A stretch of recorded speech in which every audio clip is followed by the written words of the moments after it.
Hi everyone. In this video, we are going to cover section 1.4, the matrix equation AX equals B. We begin the section with a definition, and that definition is basically for how we multiply in linear algebra, or a precursor to how we multiply in linear algebra.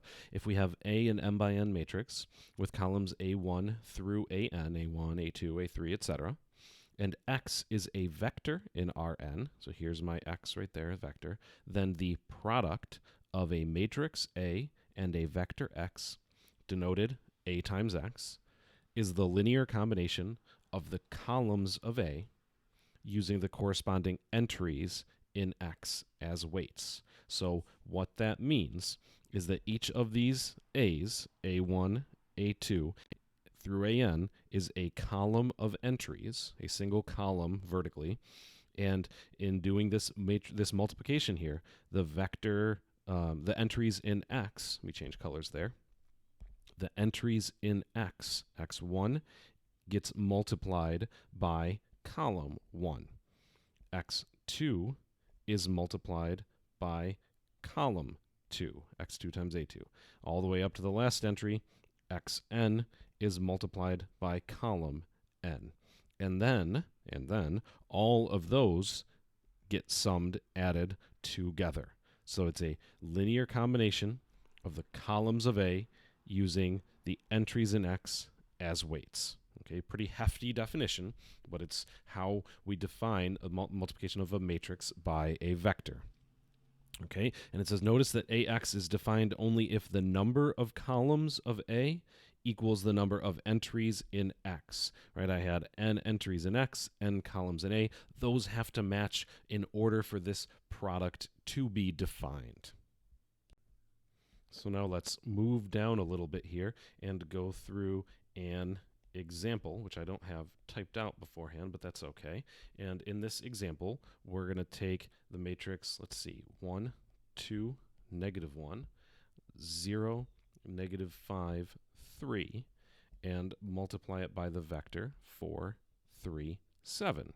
Okay, first thing I have to do is make sure that the columns of my matrix match the entries in the vector. All right, and then in order to perform this multiplication, that entry 4 gets multiplied by column 1, 1, 0.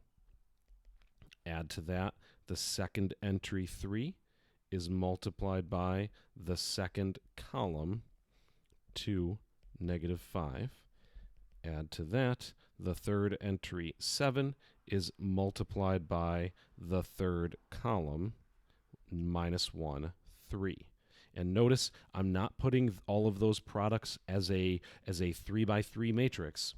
This is a linear, those are arrows. This is a linear combination. Okay, this produces a linear combination. So when I do my scaling now, I get in my first vector 4, 0, plus in my second vector 6, -15, third vector -7 and 21. And when you sum that together, 4 plus 6 is 10, minus 7 is 3. 0 minus 15, add 21 is 6. 3, 6 is the product of the first matrix and the column vector. Let's do another one of those. Let's see, where am I? There it is.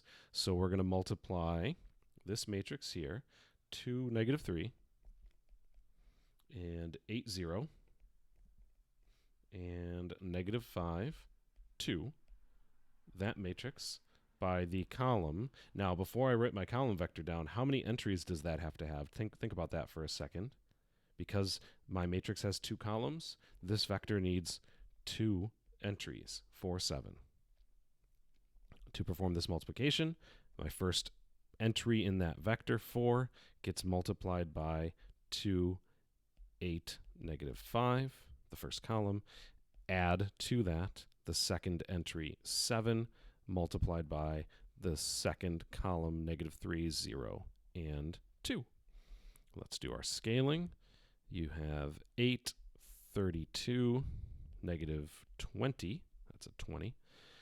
And add negative 21, 0, 14.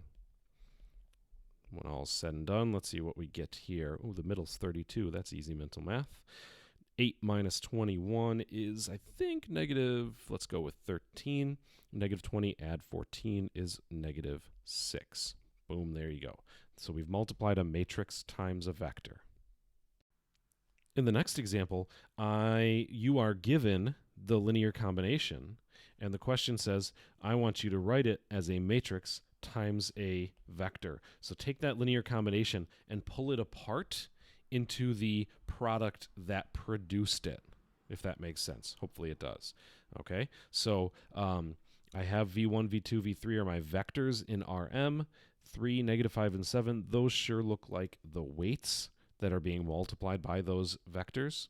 Okay, so how we can kind of pull this apart, 3v1 minus 5v2 plus 7v3, there we go, is equal to a matrix times a column vector. The column vector representing the weights, 3, negative 5, that's supposed to be a 5, kind of, sort of a 5, there we go, and 7.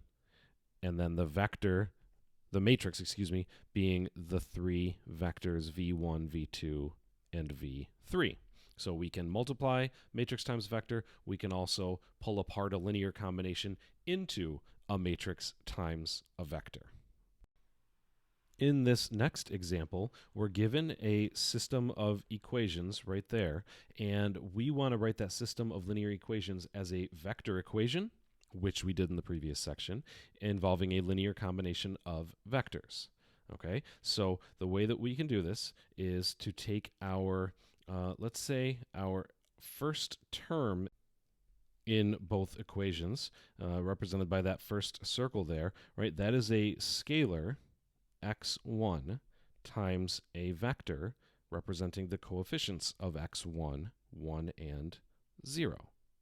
All right, think about that for a second. Pause it if you're not sure where that came from.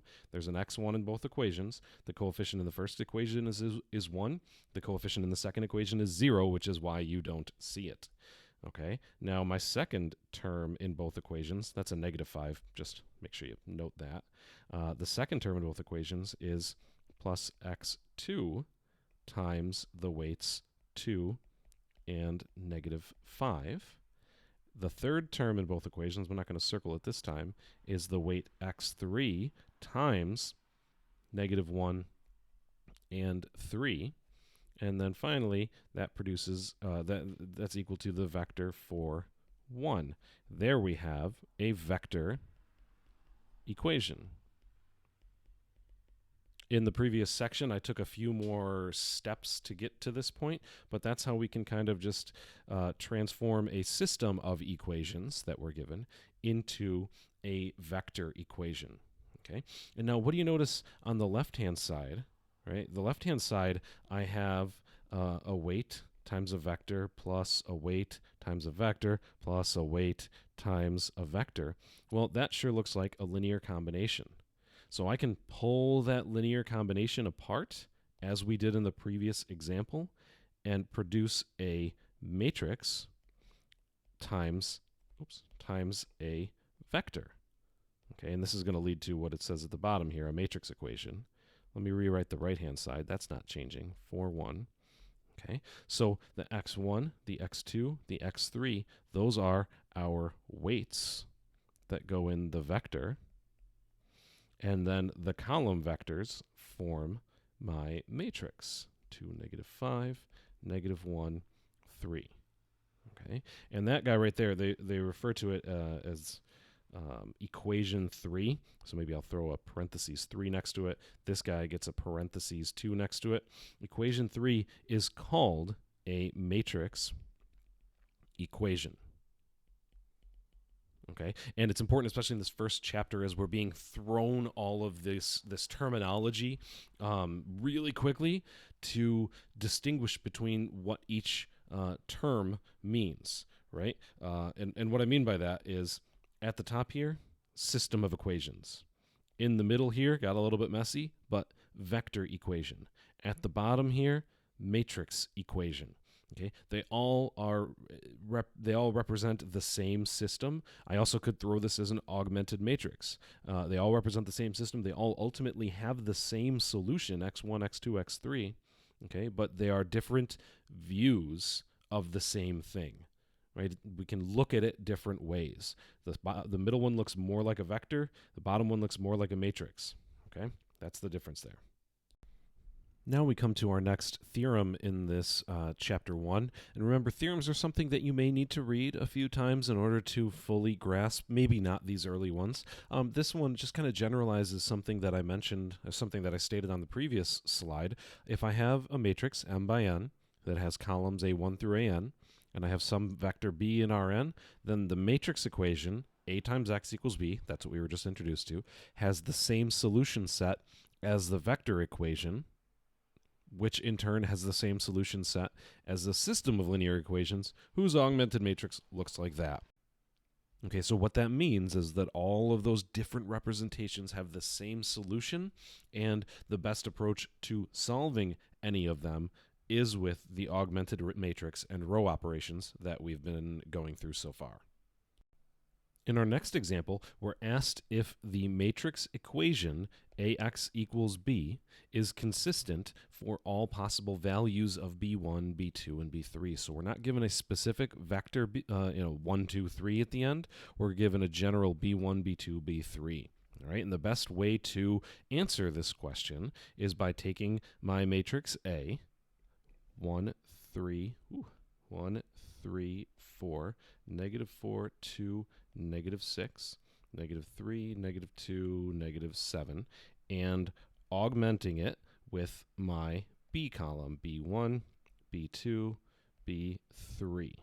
All right, and we're going to do row operations and just kind of see what happens. How and when will we know if it is consistent for all possible B1s, B2s, and B3s? All right. So let's see our first set of row operations. Now I'm going to do something a little bit different in this one. Okay, I'm not going to do this all the time. I might not write out every single row operation every single time for the whole semester. Okay, and your text might not do that either. What they'll use is a little tilde, that's that squiggle like this. Okay, and what that means, I'll put it up on the right. When I use the tilde, or when our text uses the tilde, it stands for is row equivalent to. Okay, and what that means is the matrix on the left is row equivalent to the matrix that I'm about to write on the right. And we kind of use that. It's not that we don't use an equal sign. This augmented matrix equals that augmented matrix. It's kind of semantics here. We say that they are both row equivalent to each other.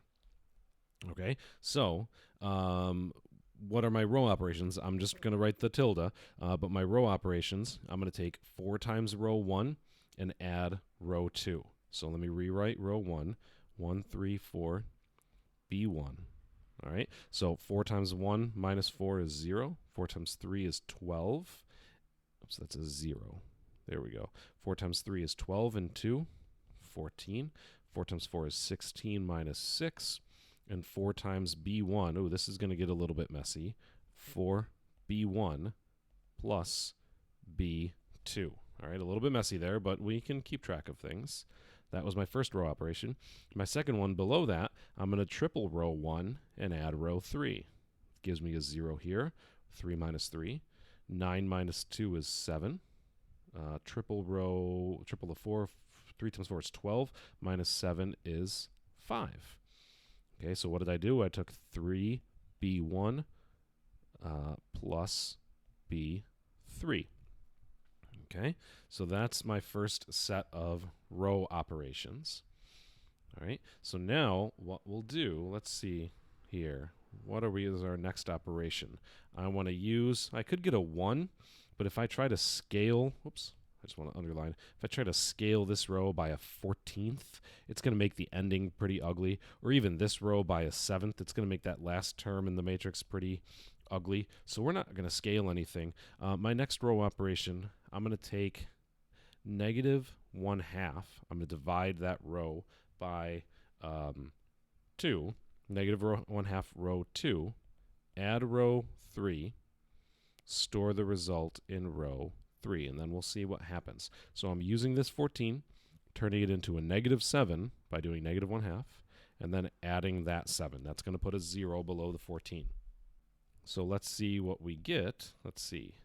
1, 3, 3, 4, B1.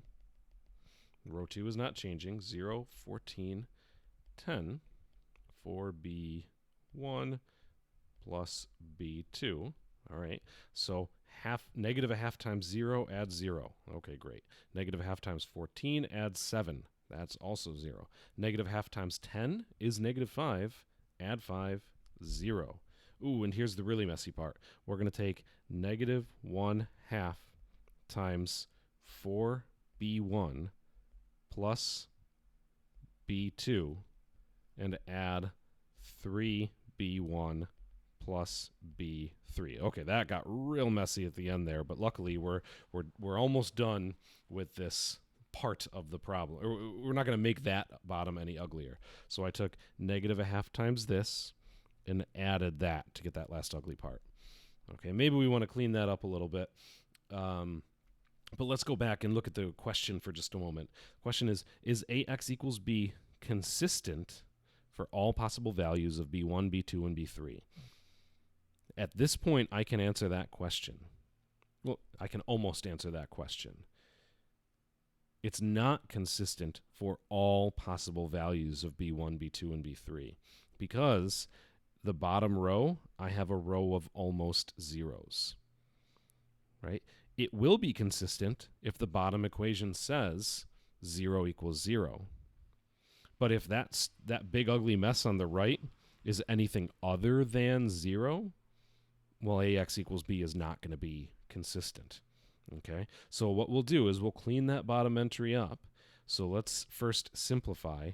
Negative 1/2 times 4 is negative 2B1 minus 1/2 B2 plus 3B1 plus B3.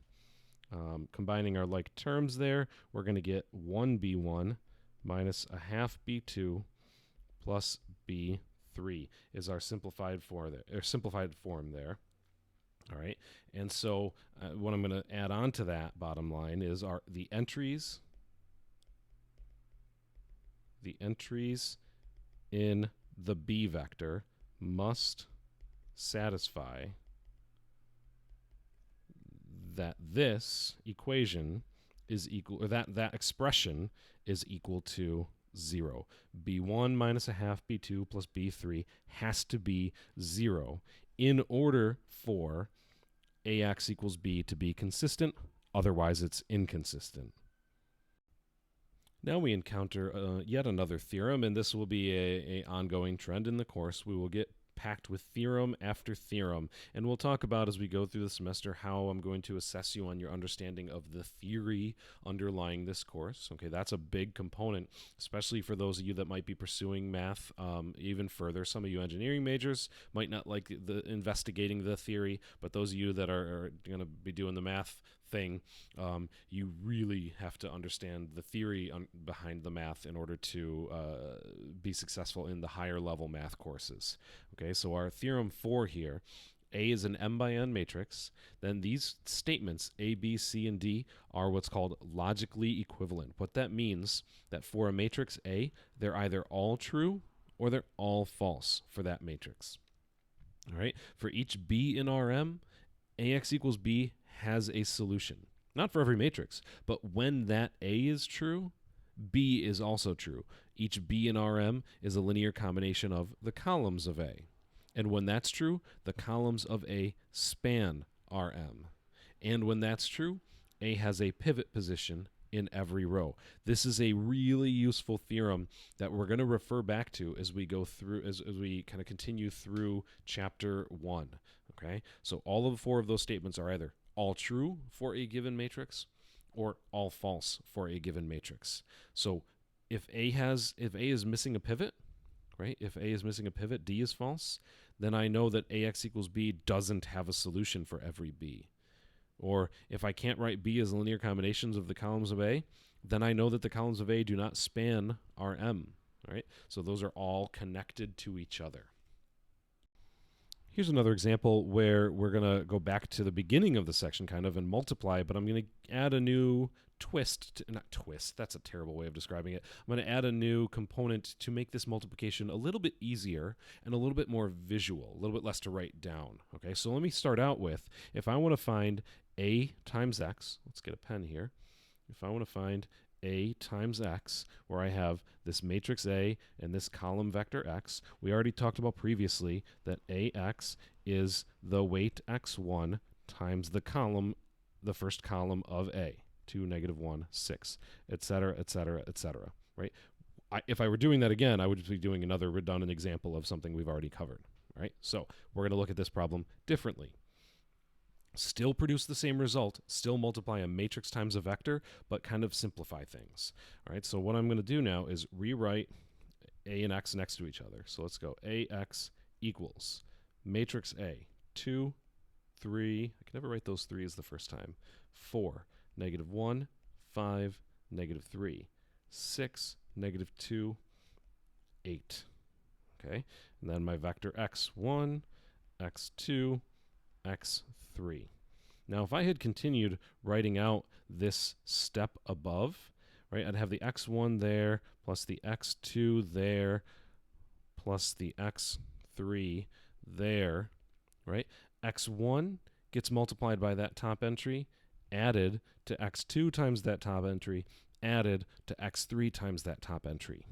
And so what we're going to do is do that all at once, okay? So I'm going to take the top entry in each column and then write that linear combination with x1, x2, x3. So we do all this multiplication and boom, get it done in one step. Okay, so x1 gets multiplied by 2, 2x1. x2 gets multiplied by 3, 3x2.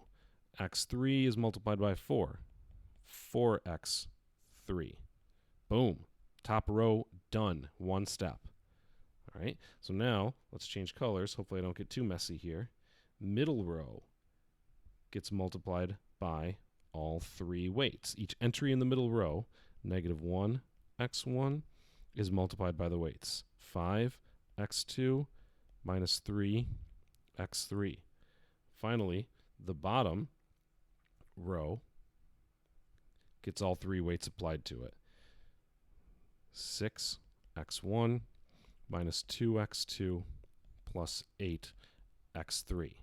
Okay, and so I would suggest starting your homework the way that we did this at the beginning of the section, and then see if you can transition to multiplying this way. And what I like to do, now this is going to be real hard to describe without a visual, okay, but what I like to do is I take my left hand and I kind of put it around the 2, 3, 4, and rotate it up to the x1, x2, x3.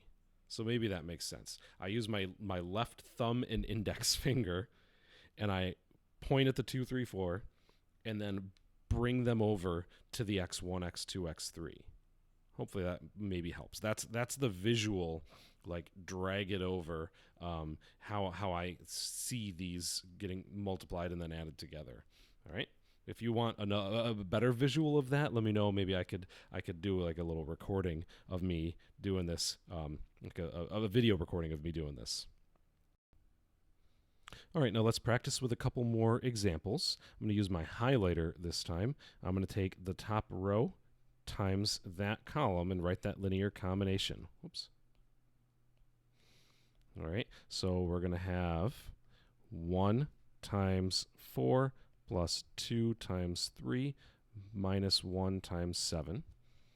And then I'm going to take the bottom row and multiply it by that column vector and write that linear combination.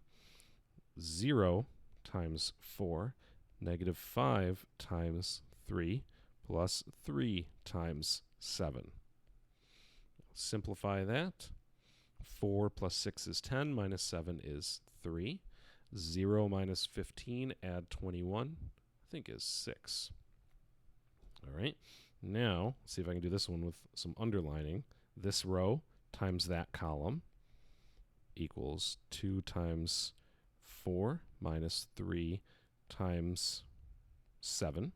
This row times that column. 8 times 4 plus 0 times 7 plus this row times that column. Negative 5 times 4 plus 2 times 7. That's a times. There we go. Simplify all of that. 8 minus 21. What's that going to be? Negative 13, I think. Negative 13 times 4 is 32 plus 0. And then negative 20, add 14, should be about negative 6. All right, good. Last one on this slide. Well, this one looks a little strange. RS and T, lots of zeros. Let's see what happens. 100 times RST plus 0S plus 0T. 010 times RST plus 0T.